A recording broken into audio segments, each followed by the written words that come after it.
Être essentiel. Des histoires extra de l'ordinaire, des héros du quotidien, des histoires marquantes de ces femmes et de ces hommes toujours aussi engagés au service des patients pour des soins de qualité, innovants et humains. Être essentiel, une série de podcasts produite par Elsan.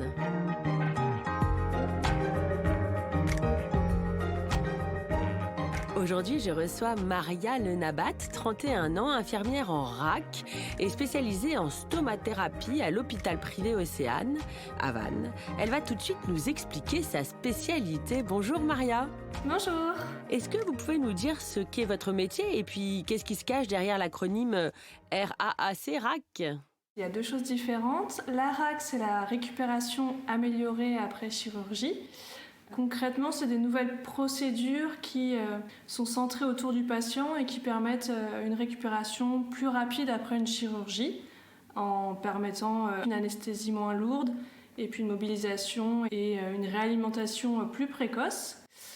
Et à côté de ça, je suis également stomathérapeute. Et stomathérapeute, ça veut dire quoi ?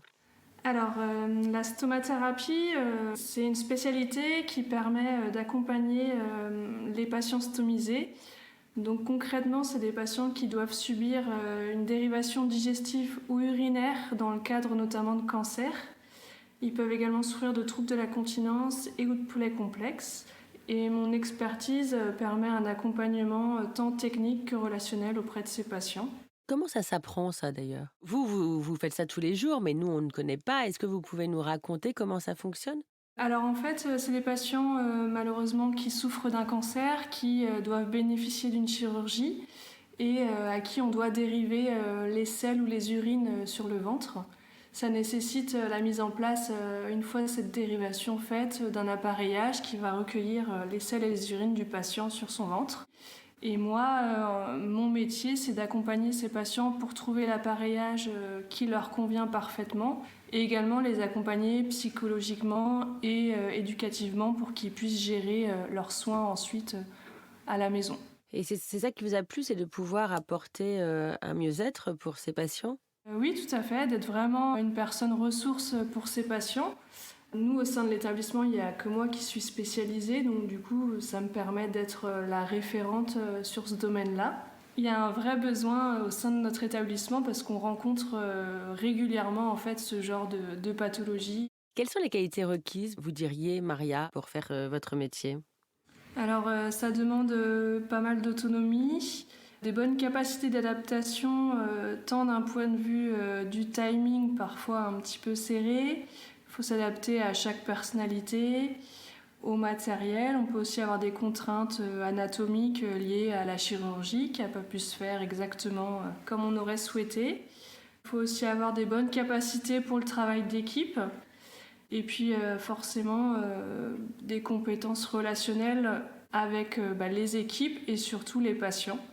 Et avec vos collègues, ça se passe comment ? Ça se passe très bien, ils sont très reconnaissants qu'il y ait enfin quelqu'un de formé au sein de l'établissement. Ça permet vraiment d'améliorer les compétences collectives et d'améliorer les soins auprès de nos patients. Et ça, ils sont contents que vous améliorez le quotidien des malades, n'est-ce pas ? Voilà, et puis que je partage le savoir que j'ai acquis en formation auprès des professionnels aussi. Et à l'avenir, je crois que vous avez un projet que vous aimeriez bien mettre en place. Oui, j'aimerais beaucoup développer le lien avec la ville en essayant de réaliser des vidéos pour expliquer les soins aux infirmiers libéraux, mais aussi aux patients, afin que ce soit plus facile au retour à domicile à la sortie de l'hôpital. D'accord, et mettre en place en fait... Sur les soins techniques en fait. Des sortes de tutos finalement. Un petit peu, ouais. Est-ce que travailler dans un hôpital privé, c'est un choix ? C'était surtout une opportunité, au final, qui m'a aussi permis d'accéder à cette formation l'année dernière. Donc voilà, c'est des opportunités. Ça me permet de travailler en équipe avec des chirurgiens compétents et qui ont le souhait de développer ce genre de prise en charge. Merci beaucoup, Maria. Une dernière chose, si vous deviez parler à une jeune personne qui hésiterait à faire votre métier, que lui diriez-vous pour la convaincre ? Je lui dirais que c'est un métier ou en tout cas des missions passionnantes au quotidien.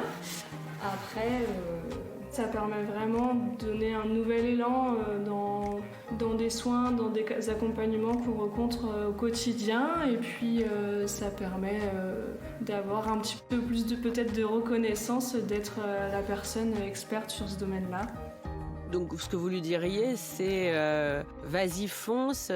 Alors on va pas s'ennuyer déjà. Et puis oui, la reconnaissance des patients et des professionnels au quotidien qui n'est pas désagréable. D'accord. Merci beaucoup Maria. À bientôt. Merci beaucoup. Et à bientôt pour un nouvel épisode d'Être Essentiel qui, vous l'avez compris, raconte des histoires extraordinaires où l'humain est au service de l'humain. Être Essentiel, un podcast à retrouver sur toutes les plateformes audio.